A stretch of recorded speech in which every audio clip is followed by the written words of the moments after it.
Chers amis, bonjour à tous, bienvenue à cette nouvelle conférence du dernier mardi du mois. Nous avons la chance d'avoir le professeur Fabien Gosselet aujourd'hui qui va nous parler de la modélisation de la barrière hémato-encéphalique, de la prédiction de distribution cérébrale de molécules thérapeutiques à une meilleure compréhension des mécanismes de l'infection virale. Alors cette conférence, elle est réservée aux professionnels et on vous donnera les moyens d'accès dans un second temps si vous voulez la revoir.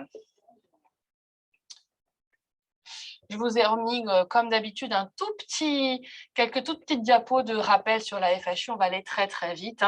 Donc, les objectifs de notre FHU, c'est vraiment renforcer nos relations hôpital-université, unité de recherche. Et ces conférences du mardi sont également là pour faire ce pont entre nous tous. Et l'objectif à long terme, c'est d'améliorer la santé respiratoire par une approche intégrée qui prend en compte les caractéristiques de l'eau dès l'enfance, mais aussi l'environnement, les pathogènes et leurs interactions. Donc, nous sommes donc très nombreux partenaires de cette FHU. Et donc, nos conférences du dernier mardi du mois, elles sont donc sur une durée entre 30 et 45 minutes. L'objectif étant d'avoir un temps d'échange et qu'à 14 heures, tout soit terminé pour que chacun puisse vaquer à ses occupations. Donc en visio, avec la possibilité d'avoir accès dans un second temps à ce qui a été enregistré. Donc, elles sont orientées grand public ou réservées aux professionnels. Celle-ci est purement réservée aux professionnels. Donc, voici le programme des conférences à venir. Et donc, le mois prochain, nous aurons le plaisir d'accueillir le professeur Guillaume Decoq sur les allergies respiratoires au pollen et au sport, sur un risque qui n'est pas si naturel que ça. Et ce sera donc à ouvrir au grand public. Comme vous le voyez, le programme est bouclé sur l'année 2022. Bien entendu, nous sommes déjà à la recherche des intervenants pour 2023. Donc, n'hésitez pas à revenir vers nous si vous avez des idées, des envies à partager. Les conférences seront disponibles en replay sur notre chaîne YouTube. On vous renverra les liens dans un second temps. Et donc, je vais passer la parole à Fabien Gosselet. Je vais arrêter mon partage pour le laisser partager. Et puis, voilà, Fabien, la main va être à toi pour cette dernière conférence du mois, donc pour le mois d'avril.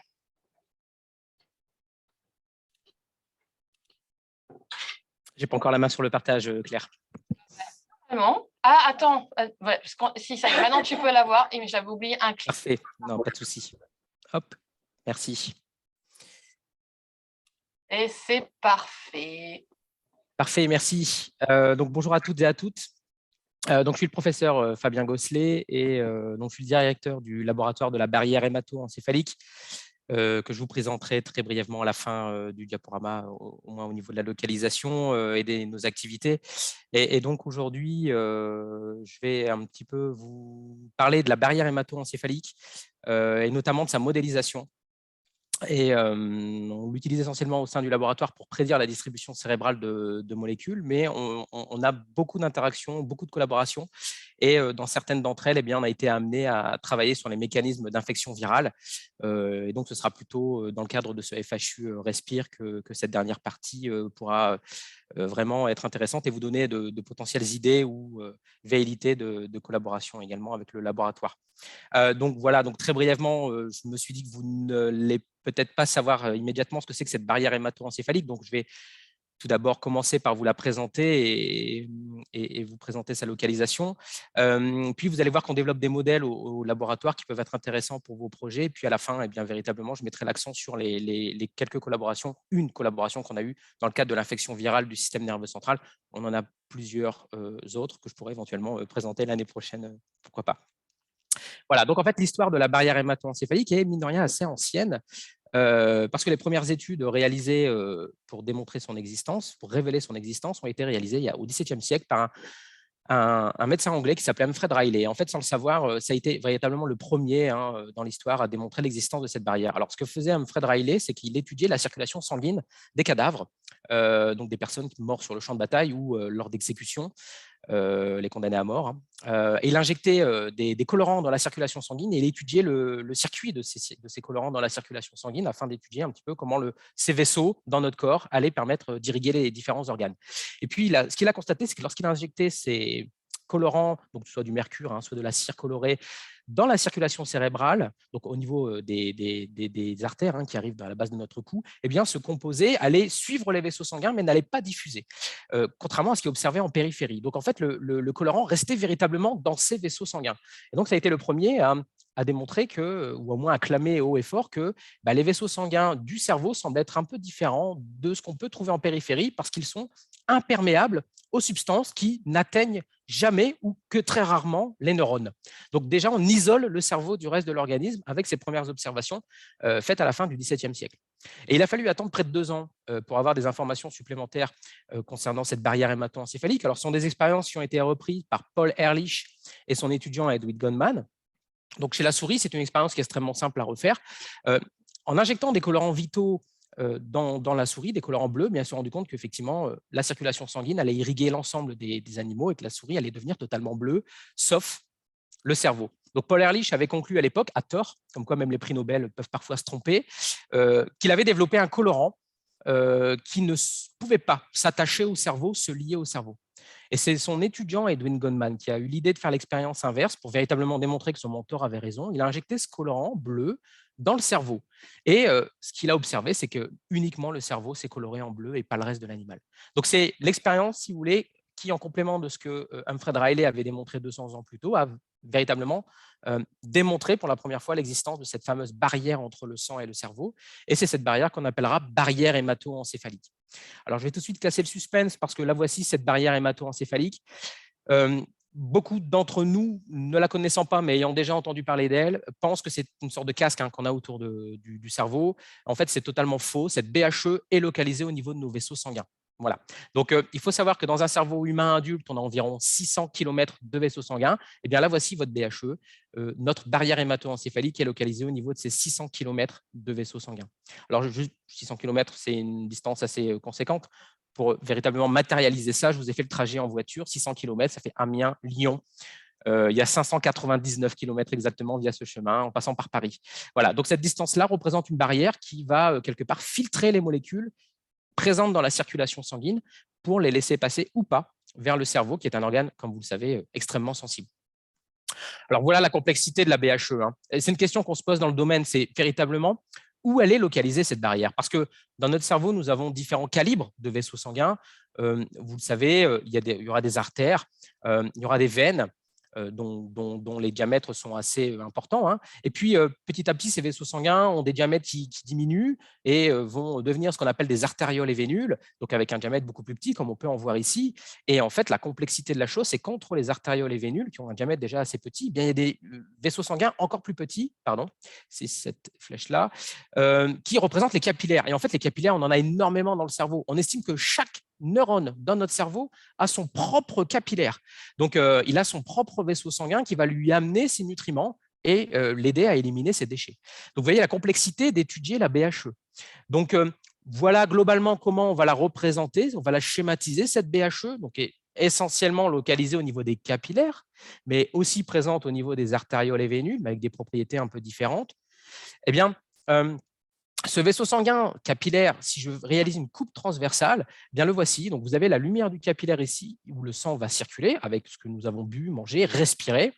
Et puis, nous avons autour tout le compartiment cérébral avec les neurones. Je ne les ai pas représentés ici pour ne pas complexifier cette diapositive qui est déjà assez complexe, mais en fait, il faut savoir que la BHE va être localisée ici, donc au niveau de cette cellule rouge, cette cellule endothéliale. C'est elle qui véritablement va faire le filtre entre la circulation sanguine et le cerveau. Mais elle ne va pas travailler seule, elle va être généralement épaulée par les autres cellules autour. Alors, je passe sur l'image suivante qui va zoomer un peu sur tout ça. Voilà. Donc, elle va être épaulée par les autres cellules autour, qui est en premier lieu le péricyte. Donc, vous avez le péricyte qui est une cellule musculaire lisse qui va servir entre autres au phénomène de contraction des capillaires pour adapter le flux sanguin aux besoins du cerveau. Puis, vous avez autour des cellules gliales, donc des astrocytes, là en l'occurrence, qui sont véritablement en interaction avec le vaisseau sanguin. Et puis après, encore autour, vous avez les neurones. Donc, toutes ces cellules communiquent quotidiennement pour permettre aux neurones de fonctionner de manière optimale.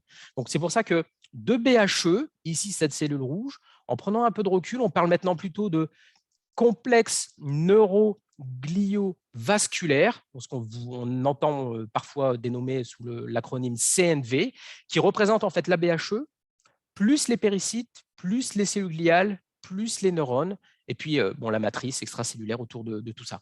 Donc en fait, ces cellules communiquent régulièrement pour adapter le besoin aux neurones. En fait, les neurones là fonctionnent énormément. Je vous raconte des choses. Vos neurones fonctionnent pour comprendre. Ils ont besoin de sucre. Eh bien, ils envoient des signaux aux cellules gliales ici, qui envoient des signaux chimiques, moléculaires au péricyte, qui va changer le flux sanguin et qui en même temps va envoyer des signaux à la cellule endothéliale qui va amener plus de sucre parce qu'elle va exprimer certaines molécules capables d'amener du sucre vers le cerveau. Alors, ces cellules cérébrales sont très particulières. On n'en trouve nulle part ailleurs dans notre corps. Alors, comment est-ce qu'on explique ça? Eh bien, regardez, là, vous avez les cellules endothéliales en périphérie. Donc, vous en avez deux ici, adjacentes. Et puis, vous avez nos cellules cérébrales ici qui représentent donc la BHE. Bien, il y a des différences fondamentales entre ces deux types cellulaires. Alors, tout d'abord, en périphérie, on va observer ce qu'on appelle une activité fluidique. C'est-à-dire que les molécules qui sont présentes ici dans le sang vont être capables de passer à travers la cellule endothéliale grâce à ces vésicules qui apparaissent de manière aléatoire et non spécifique. Et en apparaissant, elles vont embarquer les substances qui sont dans le sang et aller interagir avec les organes sous-jacents. Donc ça, c'est totalement non spécifique et ça permet le passage de molécules non spécifiques entre le sang et le cerveau. Ça s'observe en périphérie, il n'y en a pas au niveau de notre cerveau, de ces vésicules non spécifiques.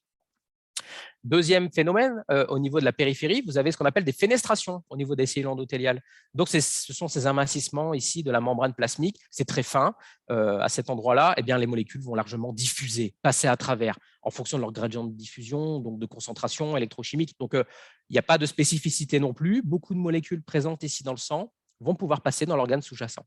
Eh bien, regardez, au niveau de notre cerveau, nos cellules endothéliales n'ont pas ces fenestrations. Donc, encore une fois, on va empêcher le passage non spécifique de molécules.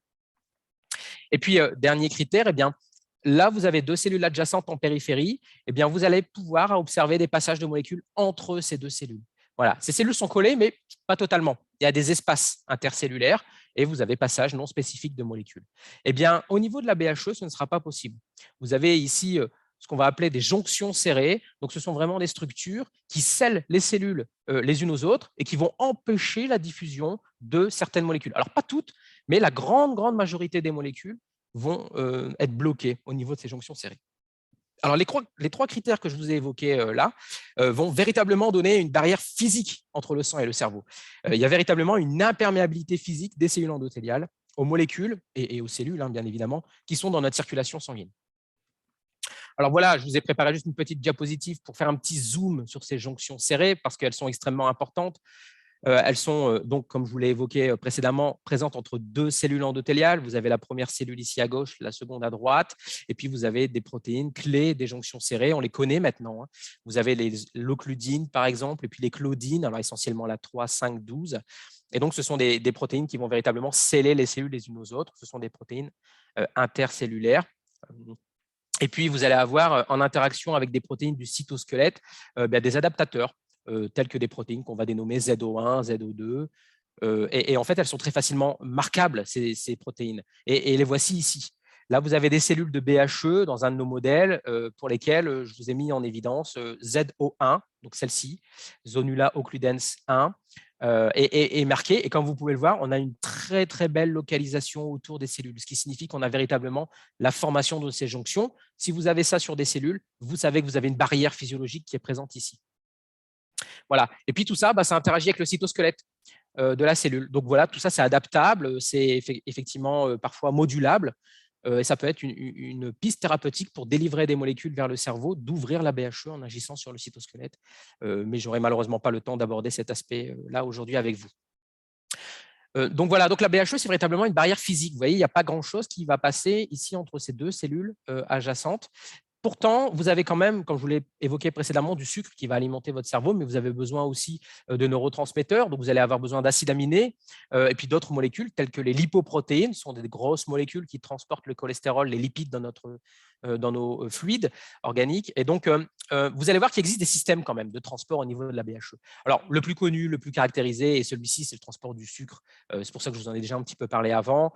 Comme je vous l'ai dit, vous avez besoin de sucre pour faire fonctionner vos neurones. Vos neurones envoient des signaux à la BHE et la BHE va augmenter l'expression de ces transporteurs et en même temps, le flux sanguin va être adapté et vous allez favoriser le passage de ce sucre qui est pour l'instant dans la circulation sanguine et qui va être amené via ces transporteurs vers le compartiment cérébral et donc à travers la cellule endothéliale. Pareil pour les acides aminés, vous avez des systèmes de transport qui existent et qui vont alimenter le cerveau avec ces acides aminés. Voilà. Alors, il y a des mécanismes de protection supplémentaires. Vous avez ici les enzymes, que j'ai donc représentés sous forme de Pac-Man. Certaines molécules ne doivent absolument pas traverser la BHE, il y a danger, sinon il peut y avoir des crises d'épilepsie, par exemple, ou des processus neurodégénératifs qui se mettent en place. Eh bien, des enzymes sont exprimées par les cellules de la BHE et vont pouvoir s'activer en présence de ces substrats pour les dégrader. Autre mécanisme de protection, ici, c'est les pompes d'efflux. Que peut-être vous connaissez, qui sont des pompes exprimées par les cellules endothéliales et qui vont avoir pour rôle, vous voyez le sens de la flèche, d'éliminer les molécules toxiques du système nerveux central ou de la cellule endothéliale. Certaines molécules vont juste entrer dans la cellule et tout de suite être éliminées parce qu'il y a un potentiel danger si elles vont atteindre le neurone. Je vais redévelopper les pompes d'efflux dans la diapositive suivante. Juste avant, je vous décris ce système ici parce qu'il est important. C'est probablement l'un des systèmes que vont utiliser les virus ou les bactéries pour atteindre le système nerveux central, c'est passer par des récepteurs. Vous avez sur les cellules endothéliales l'expression de certains récepteurs. Ces récepteurs interagissent avec des ligands spécifiques. Alors, ce sont par exemple les lipoprotéines, les grosses molécules transportant le cholestérol dans nos fluides. Eh bien, lorsqu'on interagit avec ces récepteurs, il y a des vésicules qui se forment. Il va y avoir des mécanismes de transcytose qui se mettent en place. Vous avez donc la molécule qui va traverser lentement la cellule endothéliale par des processus qui nécessitent de l'énergie, et vous avez un relargage vers le système nerveux central de ces molécules sans aucune dégradation. Et donc, c'est un système qui est vraiment, par contre, très spécifique que pour certaines molécules. Voilà. Donc, je reviens sur ces pompes d'efflux parce qu'elles sont extrêmement importantes lorsqu'on va essayer de prédire la distribution cérébrale de médicaments, mais aussi dans le cadre des maladies neurodégénératives. Ces pompes d'efflux, il y en a beaucoup. Je me focalise que sur deux pour l'instant. Elles sont généralement exprimées ici, sur la face luminale de la cellule endothéliale, c'est-à-dire la face de la cellule endothéliale ici, qui va faire contact avec le sang.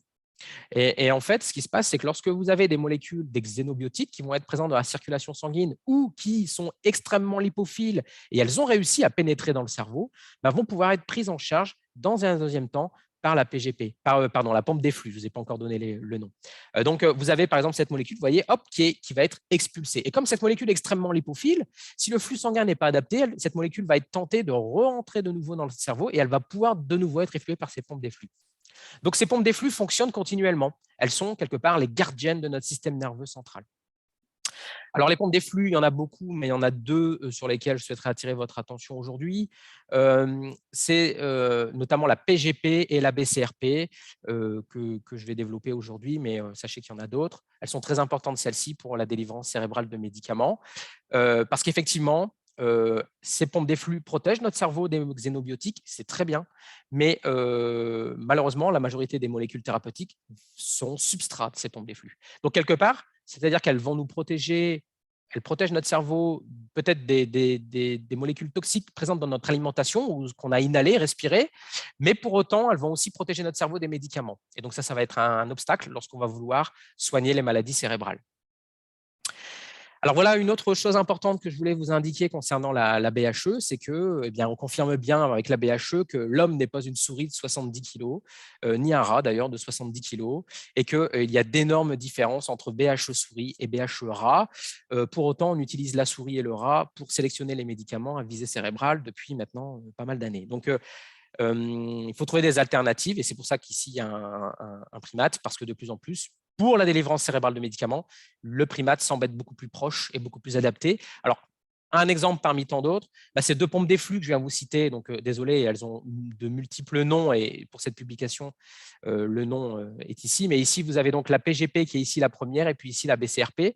On va se focaliser dessus. Regardez chez la souris, quand on va reporter sur cet axe-là qui représente l'expression de ces pompes d'efflux dans la BHE de souris, vous voyez que si on rapporte sur cet axe-là, vous avez la PGP qui est en fait exprimée ici, beaucoup plus que la deuxième, qui est la BCRP. Donc, vous avez vraiment une expression préférentielle de la PGP. Depuis 20 ans, on utilise la souris pour déterminer si une molécule va passer la BHE ou pas. Et si elle ne passe pas, c'est probablement parce qu'elle est substrat, cette molécule, de la PGP. Donc, on utilise vraiment la PGP comme un filtre pour passer la BHE ou pas. Et si la molécule ne passe pas la BHE, eh bien, elle est éliminée, on ne va pas plus loin avec. Eh bien, il semblerait que chez l'humain, ce ne soit pas le cas parce que ces études démontrent très clairement que, quand je ramène sur l'axe humain, c'est la BCRP qui est beaucoup plus présente à la BHE humaine que la PGP. Donc finalement, il faudrait raisonner de manière inverse lorsqu'on va étudier l'homme par rapport à la souris en termes de pompe des flux. Ce sont bien les mêmes pompes des flux, mais leur proportion n'est pas la même. Et donc ça a son influence. Et par rapport à ce que je vous disais il y a quelques secondes, eh bien, quand vous reportez là sur le chimpanzé, sur le primate, bien, vous voyez qu'on va bien retrouver BCRP exprimé de manière plus importante que PGP qui est ici. Donc, on retrouve bien chez le primate cette tendance à avoir plus de BCRP que de PGP. D'où la nécessité de développer des modèles pour étudier tout ça. C'est très compliqué et on a encore du mal à travailler sur la BHE humaine, même s'il y a des outils qui se développent et que je n'aborderai pas aujourd'hui. Et donc, voilà l'un des premiers modèles qu'on a développé au laboratoire, donc dans les années 90. Alors, à l'époque, on savait isoler des capillaires. Voilà, donc on savait isoler les petits vaisseaux sanguins de notre cerveau, donc la BHE, mais il nous fallait des gros cerveaux pour faire ça. Donc, à l'époque, certains laboratoires se sont spécialisés dans l'étude de la BHE de porc, d'autres de moutons, et nous, ça a été le bœuf. Parce qu'en France, il est extrêmement facile de repartir de l'abattoir avec et à l'époque, au début des années 90, avec un cerveau de bœuf. Donc, on avait du matériel qui était voué à l'élimination et nous, quelque part, on le recyclait pour faire de la recherche. Et donc, l'idée était d'isoler ces capillaires cérébraux de bœuf, donc la BHE, et d'ensemencer ces cellules sur un filtre. Donc, vous voyez, ce système-là est amovible. C'est un filtre qui a des particularités qui, en fonction du projet, peut changer et doit être changé d'ailleurs, en fonction du diamètre, de la taille des trous à l'intérieur, etc. Et donc, en ensemençant les cellules de BHE sur ce filtre, eh bien, elles vont former la BHE, en fait, in vitro. Les cellules vont être jointives les unes avec les autres et reformer les jonctions serrées, telles que je vous les ai montrées tout à l'heure. Alors, on a débuté comme ça, puis on s'est rendu compte qu'au bout de quelques jours, les cellules de BHE, toutes seules, commençaient à ne plus être très BHE. Elles perdaient les propriétés de barrière hémato-encéphalique, donc elles perdaient leurs jonctions serrées et autres. Et donc, on a un petit peu déjà, au début des années 90, amélioré le système, si vous voulez, en ajoutant un deuxième type cellulaire dans un puits. Donc, le puits est juste en dessous. Le puits va représenter le compartiment cérébral et on va ajouter, à l'époque, c'était des cellules de rats nouveau-nés, des cellules gliales de rats nouveau-nés. Donc, c'était des cellules souches, parce que les rats étant nouveau-nés, c'était des progéniteurs, c'est des progénitrices, pardon, ces cellules. Et ces cellules allaient donner des astrocytes, des oligodendrocytes et des microglies. Et ce qui se passe, ces cellules cérébrales vont quelque part influencer les cellules de BHE en leur envoyant des signaux chimiques, des signaux moléculaires. Et les cellules de BHE vont comprendre qu'elles sont dans un environnement cérébral et elles vont maintenir ces propriétés de BHE. Donc voilà pourquoi on a ajouté ce type cellulaire. Alors ça complique le modèle, mais on arrivait à avoir un modèle un peu plus pertinent et plus stable dans le temps. Alors, ce modèle, malgré tout, nécessitait plus de 5 semaines de culture. Donc, il fallait bien prévoir les expériences à l'avance pour les projets. Alors, depuis, on en a développé d'autres depuis le début des années 90 et je vais directement passer à celui qui nous intéresse particulièrement aujourd'hui, qui est le modèle humain. Alors, on a développé un modèle humain au début des années 2010, donc breveté en 2013, 2014. Donc, c'est un modèle qui est unique au monde, car breveté, et c'est un modèle qui est basé sur l'utilisation de cellules souches hématopoïétiques. Donc, en fait, nous avons des partenariats avec des maternités locales. On va chercher le sang de cordon ombilical dans ces maternités, après avoir obtenu l'accord des parents, le consentement des parents, bien sûr, et après que les comités éthiques aient donné leurs accords. On prend ce sang de cordon ombilical, on le centrifuge et on va travailler sur ces cellules ici, les cellules mononucléées. Donc, ce sont des cellules qui, on le sait, vont être enrichies en cellules souches, mais en cellules souches de plusieurs catégories. Et nous, on va se focaliser sur les cellules souches qui vont exprimer à leur surface un marqueur qui est le CD34. C'est le marqueur caractéristique des cellules endothéliales. C'est-à-dire qu'on sait que toutes les cellules endothéliales de notre corps proviennent de cellules qui expriment le CD34. Donc, ce sont les cellules souches hématopoïétiques, en fait, le CD34. Donc, ces cellules sont isolées, sont mises en culture. Alors, on vérifie tous les différents marqueurs possibles et inimaginables. Elles sont juste des cellules souches hématopoïétiques. Elles sont mises en culture pendant plusieurs semaines dans un milieu qui va les transformer en cellules endothéliales. Et donc, on obtient au bout de ces quelques semaines, généralement c'est 3 semaines, 20 jours, 21 jours, on va obtenir une culture pure de cellules endothéliales. Donc, on a des cellules endothéliales humaines dérivées de cellules souches. Et elles ont toutes pour origine des cellules CD34 positives. Donc, on sait qu'on est sur des cellules très homogènes et pures. Et ces cellules peuvent être congelées. Je vous expliquerai l'utilité de les congeler après, mais elles peuvent être aussi remises en culture sur filtre, comme on le fait dans nos précédents modèles, et elles vont du coup proliférer et faire une monocouche de cellules. Si on fait ça uniquement avec des cellules endothéliales souches, enfin provenant de cellules souches, eh bien, on va avoir une couche de cellules qui va être des cellules endothéliales, mais il n'y aura pas véritablement de barrière. C'est ce qu'on a constaté. Ce sont juste des cellules endothéliales dérivées de cellules souches. Pour induire et maintenir les propriétés de barrière hémato-encéphalique, donc il nous a fallu bien évidemment beaucoup d'études pour le démontrer, mais on va ajouter des péricytes cérébraux au fond du puits.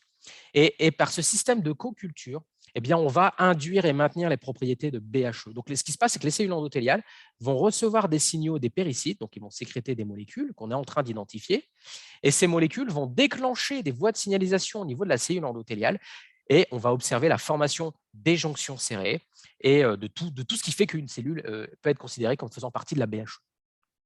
Alors, ce modèle, comme il est breveté, il est unique, on lui a donné un petit nom, on l'appelle le Blake, le modèle Blake, tout simplement parce que ces cellules ne sont pas véritablement des cellules endothéliales cérébrales, on est d'accord, ce sont des cellules issues du centre cordon ombilical. Donc, on les appelle les brain-like endothelial cells.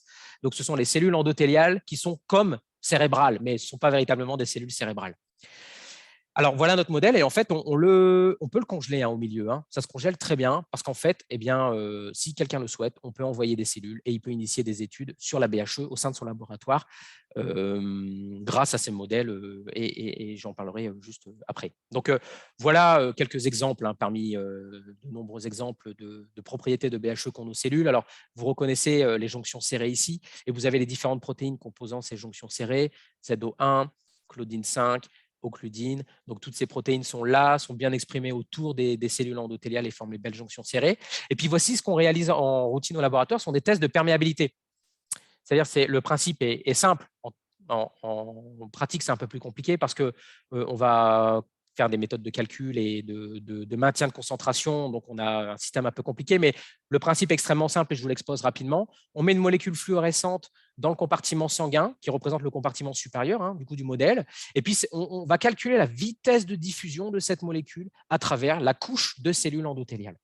Voilà. Et donc, on va tout prendre en compte, la contribution du filtre, la contribution du coating, parce qu'on a un petit coating là de matrigel qui permet aux cellules d'adhérer, de proliférer, etc. Et on calcule ces vitesses de diffusion de molécules. Et ces vitesses, généralement, doivent être inférieures à 1 dans le domaine de la BHE. Alors, l'unité, c'est 10-3 cm/minute et on s'attend très clairement à avoir des vitesses inférieures à 1. Plus cette vitesse est petite, plus vous avez de jonctions serrées, mieux c'est. Et lorsque je mets les cellules endothéliales seules, comme je vous l'ai dit, ça va véritablement représenter les cellules endothéliales, mais de notre périphérie, ce qui laisse passer les molécules qui ne sont pas du tout barrières, eh bien, on a une vitesse de diffusion qui est très élevée, qui est de 2. Donc, vous voyez, la répartition des valeurs est très homogène, est très hétérogène, mais la moyenne donne 2. Par contre, lorsqu'on va ajouter les péricytes cérébraux en co-culture, donc pendant, alors je ne vous l'ai pas indiqué, mais c'est 6 jours habituellement, au moins 6 jours, on va laisser les péricytes avec les cellules endothéliales. Les péricytes vont induire ces propriétés de barrière hémato-encéphalique. Elles débutent leur transformation très rapidement, puis au bout de 6 jours, on a la BHE. La vitesse est diminuée par 3, on a 0,6 à peu près en vitesse de diffusion de ce Lucifer Yellow. Voilà, donc ce modèle nous permet de prédire la distribution cérébrale de médicaments. Alors, ce n'est pas simple à faire. Alors, il y a très peu de molécules pour lesquelles on peut les faire, même si ça vient d'être étayé un peu et on est en train de travailler à étayer cette liste. Mais en fait, globalement, chez l'être humain, on ne sait pas trop bien comment les molécules vont passer. L'une des techniques qui consiste à estimer si les molécules peuvent atteindre le compartiment cérébral, c'est de mesurer ce qu'on appelle le Kippi-Yu. Donc, c'est la fraction libre de la molécule qu'on va mesurer dans le cerveau et qu'on va diviser par la fraction libre qui est dans le plasma. Et en fait, ça nous donne une estimation de ce qui est capable de passer la BHE. Alors, vous vous doutez bien que c'est compliqué à obtenir chez des patients. C'est pour ça qu'on n'a que 9 molécules pour lesquelles ces données sont disponibles. Et on a reproduit ça dans notre modèle vitro humain. Donc, on a fait une sorte de in vitro KPUU on a utilisé ces mêmes molécules forcément. Et puis, on a cette régression linéaire qui est ici. Alors, la valeur optimale, ce serait 1, mais on n'en est pas si loin que ça parce qu'on a 0,84, ce qui est très bien, ce qui est meilleur que ce que les autres modèles donnent. Mais forcément, ça nécessite d'être encore amélioré et c'est ce qu'on fait par des collaborations. Voilà, mais donc l'idée serait de se dire, au lieu de tester directement chez la souris, qui ne représente pas très bien l'humain, ou chez les patients, chez qui c'est compliqué d'effectuer ce genre d'études, eh bien, on peut avoir un modèle in vitro disponible pour tester et prédire la distribution cérébrale des médicaments que je développe là, dans le cadre de mes projets ou de mes applications thérapeutiques. Alors là, vous avez en avant-première, puisque le papier est juste soumis, mais du coup, ce sont des travaux que je trouvais intéressants de vous exposer aujourd'hui, c'est qu'on a forcément à savoir à quel point notre modèle était proche de ce qu'on peut observer chez les patients.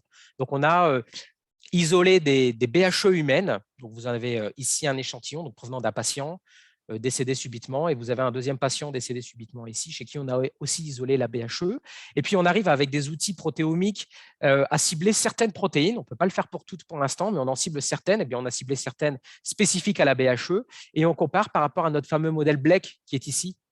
Donc, ce modèle développé au sein du laboratoire. Et en fait, on cherche les corrélations. Alors, les corrélations sont ce qu'elles sont.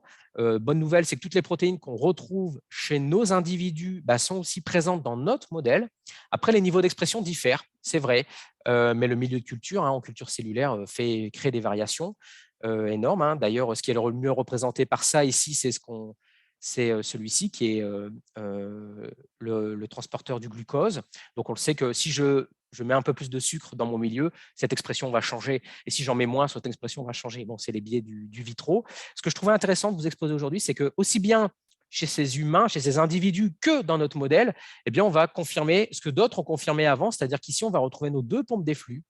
Donc, je vous remets les petits noms que je vous exposais précédemment. Ici, on va retrouver BCRP et ici la PGP, et on retrouve bien une plus importante expression de BCRP par rapport à la PGP, aussi bien dans notre modèle que chez ces 2 individus-là. Donc, ça confirme bien, encore une fois, que lorsqu'on va s'intéresser à ces pompes d'efflux, extrêmement importantes pour la délivrance cérébrale de médicaments, il vaut mieux se focaliser sur des modèles humains qui soient in vitro et vivo, qui se développent parfois, plutôt que sur de la souris. Alors, ce modèle, on le modifie régulièrement en fonction des demandes des collaborateurs et des projets dans lesquels on émarge. Voici un exemple parmi tant d'autres, c'est-à-dire qu'on avait un projet où notre collaborateur souhaitait étudier aussi les cellules gliales, en plus de notre modèle de BHE ici, donc les cellules endothéliales, et nos péricytes. Donc, ce qu'on a fait, c'est qu'on a un petit peu adapté notre modèle, et ces péricytes, on les a mis ici, sous le filtre. Donc, on a développé un système de culture, qui est publié maintenant, où les péricytes sont cultivés sous le filtre. Et à partir de là, on va libérer le compartiment ici qui représente le compartiment cérébral, et on peut ajouter d'autres types cellulaires. Alors, ce n'est pas si simple. On ne peut pas ajouter tout ce qu'on veut parce que forcément, tout va baigner dans le même milieu de culture et il faut que les milieux de culture soient compatibles. C'est une des limitations du vitro.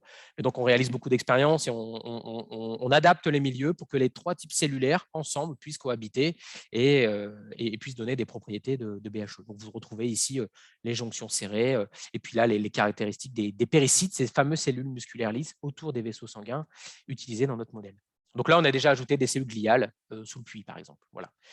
Ici, le glial issu d'individus sains ou issu d'individus ayant une tumeur cérébrale. Donc, on a mis des cellules tumorales aussi en dessous et observé l'influence sur la BHE. Autre besoin de nos partenaires plutôt privés, c'est qu'ils ont des chimiothèques, énormément de molécules. Est-ce que ces molécules passent la BHE ou pas? Eh bien, voilà, on peut les tester, sauf qu'on est pour l'instant limité à 2 choses. Un, c'est notre format. Donc, on est en 12 puits, ce qui permet de bien travailler, mais bon, à une cadence quand même, on va dire, assez lente pour un industriel. La deuxième limitation vient plutôt du côté industriel, c'est la détection des molécules. Il faut être capable qu'une molécule qui passe la BHE, il faut être capable de la doser. Si elle est fluorescente, ça se fait rapidement. Si elle ne l'est pas, il faut utiliser la spectrométrie de masse. Et là, c'est de l'optimisation et ça peut être long. Donc, ce modèle 12 puits, il est très bien, mais peut-être que pour certains partenaires, le modèle 96 puits serait un peu plus adapté, surtout s'il a une grosse capacité en spectrométrie de masse derrière. Ce modèle 96 puits, on l'a développé, on l'a validé, il est publié. On peut aller du coup 8 fois plus vite. En plus, notre partenaire avec qui on a développé ce projet, donc c'est dans le cadre d'un projet européen qui est HCS Pharma, qui est une pharma du coin, une start-up du coin. du coin de Lens, hein, je parle du nord, eh bien, a réussi également à automatiser une partie de ce modèle. Donc en plus, non seulement ce modèle est beaucoup plus rapide parce qu'on va avoir 8 fois plus de résultats pour à peu près le même temps passé, mais avec des volumes beaucoup plus petits, finalement, ça coûte moins cher. Mais en plus, il est automatisé, donc les machines peuvent ensemencer les cellules et s'en occuper, et ça donne de la pertinence et de la reproductibilité, surtout au modèle. Voilà, alors ce modèle, il est extrêmement simple en fait à cultiver. C'est le dernier qu'on a développé, mais finalement, il s'exporte très bien. Voilà, on a partagé ce modèle avec une vingtaine de partenaires en France et en Europe et même au Canada. Donc voilà, donc je n'ai pas pu mettre tout le monde, mais donc je vous ai mis les quelques collaborations ici. Et donc voilà, donc le principe, c'est que lorsqu'on a des collègues qui sont intéressés, eh bien, on discute avec eux de la mise en place de ce modèle, des conditions de mise en place, parce qu'il est breveté, hein. Et puis, on accueille les collègues au sein du laboratoire pendant quelques jours ou une semaine si nécessaire, hein, et on leur montre toutes les étapes critiques du modèle.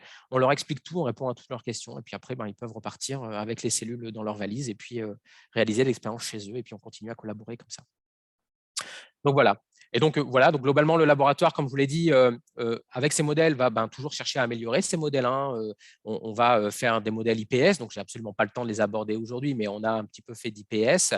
On essaie de mettre du fluide parce qu'on est dans des modèles statiques. Il n'y a pas de flux sanguin. Eh bien, on a des partenariats où on a développé des flux sanguins. Forcément, c'est toujours des modèles plus compliqués, donc qui prennent plus de temps à être mis en place et qui coûtent forcément plus cher.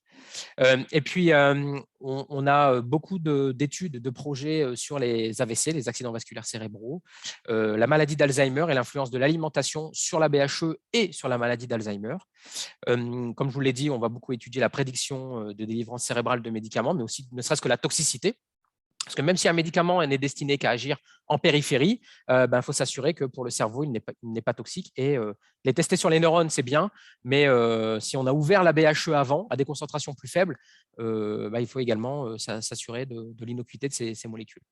Et puis, voilà, donc il y a des parties sclérose en plaques, donc avec migration de cellules à travers la BHE. On a fait des cellules, des CD4, des CD8, des TH17, etc. Les cancers cérébraux, donc pareil, les métastases cérébrales sont beaucoup étudiées au niveau du laboratoire, et puis les bactéries. Et puis, comme je vous l'ai dit, donc la partie que je vais développer maintenant sur les quelques minutes qui me restent, c'est l'infection virale. Juste avant, où il y avait l'idée d'adapter notre modèle, comme je vous l'ai dit, pour ajouter des cellules tumorales dans le modèle pour étudier la BHE dans le cadre des tumeurs cérébrales, parce qu'on se rend compte que les propriétés de la BHE, dans le cadre des tumeurs des tumeurs cérébrales, est vraiment altérée par rapport à une BHE saine. Voilà, donc je vous ai exposé un petit peu le modèle qu'on a utilisé, qui est le modèle humain. Et puis, en fait, ce qui se passe, c'est qu'on collabore beaucoup avec ce modèle. Et puis, on a été contacté donc en 2017-2018 par des collaborateurs de Montpellier, donc Sarah Salinas et Yannick Simonin, qui voulaient vraiment étudier les mécanismes d'infection virale du système nerveux central à travers la BHE de certains virus. Alors, à l'époque, on était parti sur Zika et Osutu, et puis bien évidemment, comme vous vous en doutez, entre deux, le Covid est venu un petit peu s'insérer dans nos projets de recherche. Je suis allé par chronologie. En fait, le premier article qu'on a sorti ensemble, il est sur Osutu, donc je vais exposer Osutu, mais si vous êtes intéressé par les autres virus et les autres résultats, je peux vous envoyer toutes les publications relatives à ces travaux. Donc, le virus Osutu, quelques mots pour bien vous le présenter. Donc, c'est un virus c'est un arbovirus qui a été isolé en Afrique du Sud, donc à la fin des années 50. Et on sait depuis une vingtaine d'années qu'il est présent en Europe. Il arrive par vagues, quelques fois en Europe, notamment à cause des oiseaux, et donc il décime certaines catégories d'oiseaux. Et puis, on s'est rendu compte, aussi bien en Afrique qu'en Europe, que lorsqu'on analyse le contenu plasmatique de certains individus, on le trouve parfois chez certains individus, donc il est totalement asymptomatique. On peut avoir été contaminé par ce virus et être totalement asymptomatique, et parfois, chez certains individus, ça va quand même provoquer, alors c'est très rare, il y a une quarantaine de cas, une cinquantaine de cas dans le monde, mais on peut avoir des désordres neurologiques chez certains individus. Donc forcément, nos collaborateurs ont étudié ce virus tout d'abord in vitro avec des neurones humains et murins, et ils ont observé que les mécanismes d'infection pouvaient éventuellement être présents parce que le virus infectait et agissait sur les neurones humains et murins. Donc la question s'est forcément posée de savoir est-ce que ce virus est capable de passer la BHE et si oui, quelles en sont les conséquences? Donc, on a réalisé des études chez la souris. Voilà, deux types de souris. Donc, les souris qu'on va considérer comme étant sauvages, wild type, et puis des souris qui vont être déficientes dans la réponse à l'interféron, parce que ce sont des modèles cellulaires qui sont régulièrement utilisés pour étudier les infections virales. Le Zika virus, etc., est utilisé avec ce type de souris. Et donc, le virus est injecté en injection intrapéritonéale et puis on constate quelques jours plus tard qu'il commence à y avoir des différences significatives dans la prise de poids des animaux infectés. Donc, les animaux infectés vont avoir des désordres alimentaires, ils vont arrêter de s'alimenter ou moins s'alimenter. Et là, on voit que le virus commence à agir. Alors, il agit où? À plusieurs endroits, hein, parce que tout d'abord, il va aussi provoquer la mort de certaines souris. Alors, on le voit en fonction du modèle apparaître plus ou moins tardivement. Ici, on voit les premiers décès apparaître à 7-8 jours et puis ici 3 jours. Mais on voit après par différents tests qu'il va y avoir de la léthargie, de l'inactivité chez certaines souris. Alors, vous voyez, c'est 4 jours après l'infection. Il va y avoir des tremblements et des faiblesses au niveau de certains membres, de la paralysie. Et puis voilà, on voit bien qu'il y a des déficiences neurologiques qui arrivent chez ces souris. Et donc, l'idée, ça a été de se dire, mais où va-t-on retrouver finalement le virus dans ces modèles de souris? Donc, voici les résultats pour un modèle, et puis l'autre, c'est à peu près la même chose, hein, mais pour ne pas multiplier les diapos, lorsqu'on va mesurer la présence du virus dans différents compartiments, on va le retrouver à différents temps, donc à 3 jours jusqu'à 16 jours après infection. On va le retrouver dans le sang, chez certains animaux, pas chez tous, hein, dans l'urine. Et puis, lorsqu'on va regarder les plus infectés, effectivement, hein, lorsqu'on va comparer le virus, la charge virale en fonction des organes par gramme, on va constater que finalement, l'un des organes qui va être le plus infecté, c'est le cerveau, parce qu'on va le retrouver dans les yeux, donc, qui est normalement protégé par la barrière rétinienne et autres, hein, le cerveau, donc protégé par la BHE, la moelle épinière qui est aussi protégée par la BHE, et puis les nerfs sciatiques, qui a également des protections à ce niveau-là. Donc, la question qu'on s'est forcément posée, et c'est juste ce point que j'aborderai là, c'est comment ça se passe au niveau de la BHE? Est-ce qu'il y a des infos qu'on peut amener grâce à notre modèle? Alors, voilà comment nos collaborateurs ont procédé, hein. Tout simplement, notre modèle est remis ici sous une autre forme. Vous avez les cellules endothéliales toujours sur le filtre, le compartiment sanguin au-dessus, le compartiment cérébral en dessous avec les péricytes, et puis les virus sont mis dans le compartiment apical, donc le compartiment sanguin. Voilà, donc ici, c'est ce qu'on met initialement au démarrage de l'expérience. Et puis ensuite, on remesure à temps régulier, c'est-à-dire les 4 premiers jours, puis entre les jours 4 et 7 et les jours 7 et 10, le contenu en particules virales dans le compartiment sanguin et dans le compartiment cérébral. Et vous pouvez le voir que très rapidement, on va avoir une augmentation de la charge virale dans le compartiment sanguin. Donc, cela signifie, compartiment apical, cela signifie que on augmente la charge virale, donc probablement il y a production de particules virales quelque part. Et puis après, ça rediminue. Donc, le pic est vraiment au début, hein, à 0 à 4 jours. Après, 4 à 7 et 7 à 10, on voit que ça diminue pour pratiquement disparaître à la fin. Et puis, on mesure en parallèle dans le compartiment cérébral, donc de l'autre côté de la BHE. Et là, c'est l'inverse qu'on voit, c'est-à-dire qu'on va trouver très peu au démarrage. Et puis, plus le temps passe, plus on va trouver de charge virale en dessous dans le compartiment cérébral. Alors, ça signifie que le virus, outre le fait que la quantité de virus augmente, on va en parler juste après, mais quelque part est capable de passer cette BHE. Est-ce qu'il passe cette BHE parce qu'il casse cette BHE, entre guillemets? Est-ce qu'on perd l'intégrité de la BHE? Donc, c'est ce que nos collaborateurs ont étudié donc dans les 10 premiers jours, avec la condition donc, contrôle et condition infectée, et on voit qu'on n'a pas de différence de perméabilité de la BHE ou non significative en mesurant donc toujours cette vitesse de passage de ce petit composé fluorescent. On a notre contrôle ici qui est le contrôle DMSO. C'est un contrôle, on sait, qui va être stressant pour les cellules endothéliales, qui va désorganiser les lipides des membranes et qui ouvre la BHE. On perd la BHE, on voit que la perméabilité augmente à 6, entre 6 et 8. Donc là, on a vraiment cassé, entre guillemets, la BHE. On l'a gardée intacte dans notre expérience. Et ça nous a interpellés parce qu'on avait aussi d'autres études ensemble sur le virus Zika. Et vous voyez que le virus Zika, lui, à l'inverse, alors il y a 2 souches ici qui sont étudiées, la souche africaine et la souche asiatique.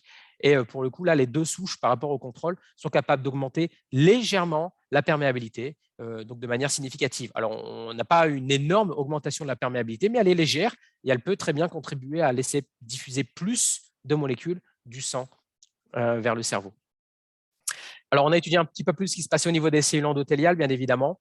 Donc, le cytosquelette est là avec les jonctions serrées. Vous voyez, les cellules ici en contrôle sont intactes, sont très belles. Et puis, on a exactement le même profil lorsqu'on a infecté après le virus au Soutou. Donc, on a aussi d'autres marquages et d'autres jonctions.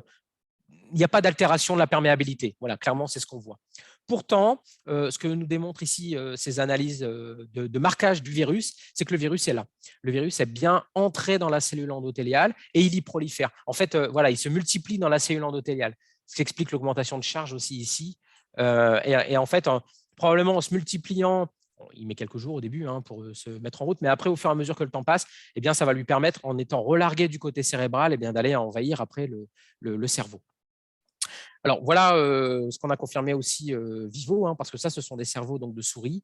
Des cerveaux contrôle sont ici. Et puis, à 3 et 6 jours après infection, eh bien, on injecte du colorant bleu, comme le faisait il y a 120 ans Paul Ehrlich, pour démontrer que la BHE est intacte. Et on voit que la BHE est intacte, le cerveau reste incolore. Il n'y a pas de coloration bleue dans le cerveau. La BHE n'est pas ouverte. Donc, ça corrèle ce qu'on a observé ici. Donc, pour le coup, ce virus Soutou va être capable d'infecter le système nerveux central en infectant les cellules endothéliales d'abord, en y proliférant, et puis en étant relargué du côté cérébral. Donc, tous ces mécanismes-là nécessitent d'être étudiés et pour être mieux compris et pourquoi pas bloqués pour éviter après les problèmes neurologiques chez certains patients. Alors, ce qu'on a vu aussi, c'est que eh bien, il y allait avoir des mécanismes inflammatoires qui allaient se mettre en place dans notre modèle et notamment par la sécrétion de certains facteurs. Alors, il y a un peu d'IL6 au démarrage. Vous voyez que là, on est en condition basale dans le compartiment apical et puis après, dans le compartiment ici, toujours apical, vous avez une augmentation de cette interleukine 6 donc, dans le compartiment sanguin lorsque les virus sont infectés. Les différences ne sont pas significatives après les jours 4. Donc, en fait, véritablement, il se passe quelque chose dans les 4 premiers jours. Par contre, ce qui va être intéressant, c'est très rapidement aussi, ce qui se met en place, ce sont des sécrétions de facteurs inflammatoires, plutôt CXCL10 ou CCL5. Donc là, ce sont vraiment des molécules qui vont provoquer de l'inflammation et favoriser le recrutement de cellules immunitaires. Donc ça, c'est après ce qui est étudié par notre collaborateur, c'est quelles cellules immunitaires vont être recrutées et est-ce qu'elles vont être capables de passer la BHE, ces cellules, pour aller atténuer ou à l'inverse favoriser cette inflammation cérébrale. Voilà, donc juste pour terminer, comme je vous l'avais évoqué au début, voilà quelques mots du laboratoire, sur le laboratoire plus précisément. Donc ça, pour ceux qui connaissent, c'est le bureau des mines à Lens. Donc on a la chance de travailler dans ce cadre magnifique. Mon bureau d'ailleurs est là, je vous parle d'ici actuellement.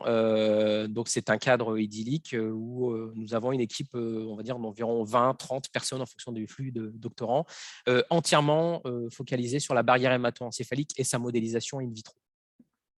Voilà, donc là, comme vous le savez, nous sommes des chercheurs d'argent avant tout. Je remercie quand même les financeurs des études que je vous ai montrées durant cette présentation. Je vous remercie encore une fois de votre présence et de votre attention.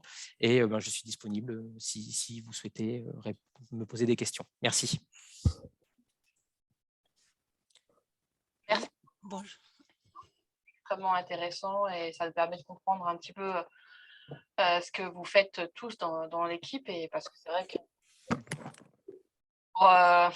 pour quelqu'un comme moi, en tout cas, qui n'a pas trop l'habitude de travailler, même de la barrière hémato-encéphalique. Donc, c'est hyper intéressant. Je ne sais pas s'il y a des questions. Oui, bonjour. Ah, pardon. Alors, il y a plein de levées de main. Il y en a déjà 2. Ouais.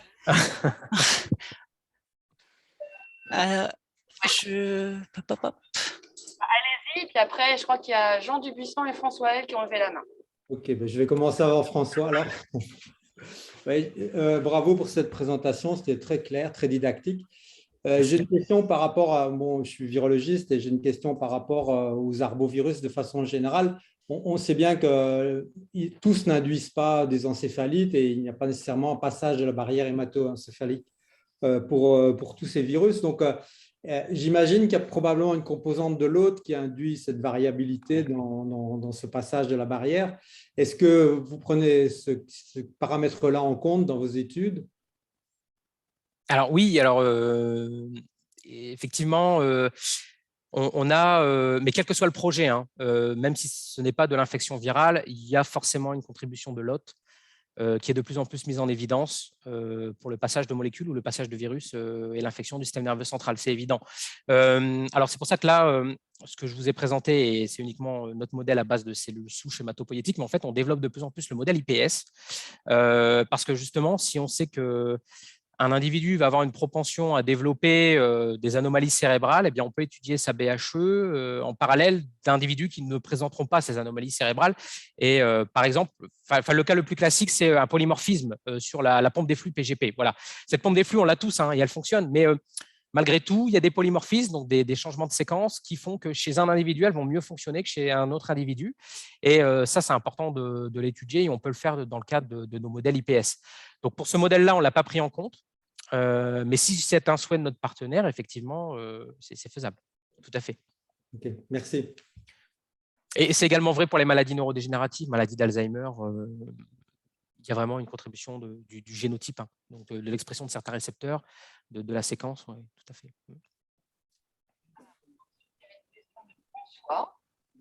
Oui, Fabien, bonjour. Oui, merci bonjour. pour la présentation, c'était top. Merci. Je voudrais revenir sur la sécrétion des particules virales, là où tu as l'air de dire qu'en fait, au début, on a plutôt une sécrétion vers le milieu sanguin, et après, dans une étape plus tardive, une sécrétion vers l'autre compartiment. Ça veut dire que tu as un changement de polarisation des cellules ou quelque chose. C'est bizarre, en fait, on a vraiment l'impression que c'est au début d'un côté et ensuite de l'autre. Oui. Et Oui, alors. On pourrait s'attendre à ce que ce soit non polarisé, la sécrétion part des deux côtés à chaque fois, mais là, c'est vraiment l'un sous l'autre. En fait, ce qui se passe, c'est que ce qu'on n'a pas regardé à l'époque dans cette étude, et ce qui nous a interpellé après, c'est qu'on a étudié uniquement la cellule endothéliale. On aurait pu ou on aurait dû aussi se focaliser sur le péricyte qui est en dessous et qui lui aussi probablement se fait infecter à un moment donné par le virus. Et donc, il n'est pas… alors, je peux y mettre pas mal d'hypothèses, mais d'après moi, on aurait eu tout intérêt à regarder ce qui se passait aussi au niveau du péricyte pour comprendre que les premiers jours, il n'est pas infecté. Et donc, la cellule endothéliale ne va pas polariser plus que ça sa sécrétion de vésicules virales vers le compartiment cérébral. Par contre, lorsque le péricyte va commencer à être infecté, ça va changer les communications entre péricyte et cellule endothéliale et ça va influencer la sécrétion de vésicules par la cellule endothéliale. Donc, je pense qu'il y a en fait un premier effet au niveau du péricyte qui va se répercuter sur la cellule endothéliale, qui va du coup un petit peu après changer sa physiologie. On l'a souvent observé, ça. On l'a souvent observé. Lorsqu'on va stresser le péricyte, eh bien, son stress va, au bout de quelques jours, se répercuter sur la cellule endothéliale et la cellule endothéliale va changer son mode de fonctionnement pour répondre à un besoin du péricyte ou à des signaux particuliers. Okay. Merci. On l'a fait pour les études suivantes. Pour le Zika virus, on a un peu plus regardé ce qui se passait aussi au niveau du péricyte et on a vu des choses aussi super intéressantes. Donc, en fait, oui, on aurait dû intégrer les deux, je pense, mais c'était notre première étude. On avait encore un peu on manquait de recul. Alors, il y a un message dans la discussion. On demande, vous avez commencé à travailler sur le modèle dans les années 90 à partir de cerveaux de bovins. Avez-vous vu quelque chose par rapport à l'encéphalie? Pardon? Par rapport à l'ESB. Est-ce qu'il y a eu des études que vous avez faites puisque vous aviez travaillé sur les cerveaux bovins dans les années 90? C'est une demande de Véronique Lemay.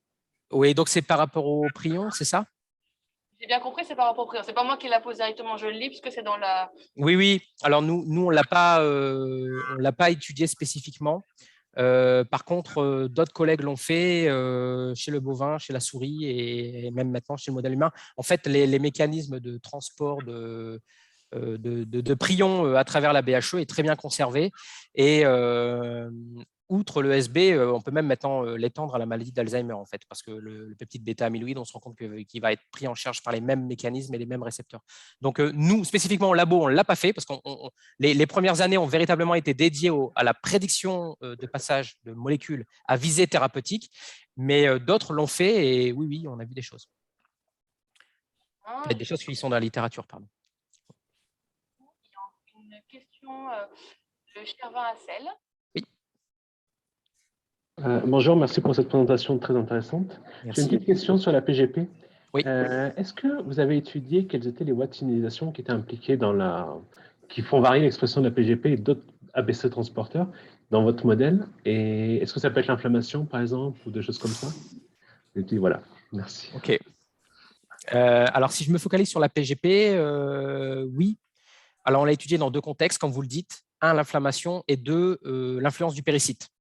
Le péricyte influence l'expression de la PGP. Comment? Ce que nos études transcriptomiques ont mis en évidence, c'est qu'on passait probablement par la voie CAR et la voie PXR.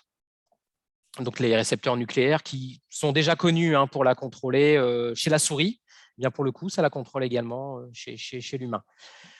L'inflammation aussi. Alors, l'inflammation, c'est marrant que vous me posiez la question parce que j'ai encore eu la réunion avec ma doctorante ce matin. On voit des choses, mais on a du mal à comprendre ce qui se passe. Mais l'inflammation influence l'expression de la PGP. J'ai très mal cerné la voie pour l'instant. Si vous avez des infos là-dessus, je suis preneur. Après, la PGP, c'est une des 49 ABC transporteurs. Donc, il y en a 48 autres. Et on se focalise aussi beaucoup sur les autres. Alors, je ne sais pas, peut-être ça vous parlera plus, mais on se focalise beaucoup sur les ABC-A, ABC1, A7, et donc la voie des LXR.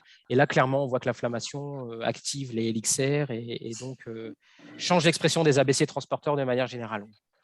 D'accord, merci. Et une autre petite question par rapport au PGP. J'ai jamais mis en évidence de lien PGP-infection virale. Par exemple, les PGP peuvent… Alors, moi, non. Non, ça n'a pas été prouvé, ça. Moi, non, mais je sais que on discute de ça avec les partenaires que l'on a actuellement. Merci beaucoup.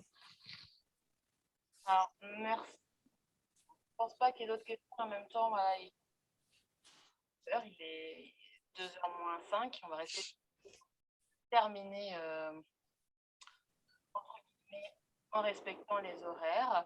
Et donc, un très, très grand merci, Fabien, parce que c'était vraiment intéressant et je pense qu'il y a d'autres questions qui vont arriver. En tout cas, ça nous permet de mieux voir et de peut-être réfléchir à d'autres travaux qu'on pourra faire en commun. Et puis, je vous donne à tous rendez-vous pour la prochaine conférence du dernier mardi du mois. Et donc, on écoutera, parce que ce n'est pas nous qui allons travailler,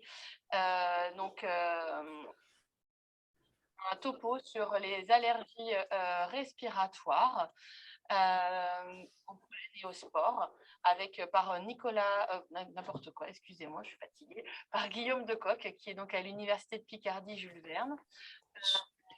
Puis, pour Fabien, quelques petits mots qui apparaissent avec un grand merci pour le topo, donc dans le chat de plusieurs personnes, notamment François, Astrid, etc. Donc, un grand merci général. Je vous rappelle aussi que table ronde ce lundi avec un lien qui va vous être renvoyé, enfin que nous a transmis Muriel Pichavin, qui va vous être renvoyé également pour ceux que ça intéresse. Et à très bientôt. J'en profite pour vous rappeler que nous avons notre le 10 mai 2022 et donc j'espère que nous y serons nombreux. À très bientôt.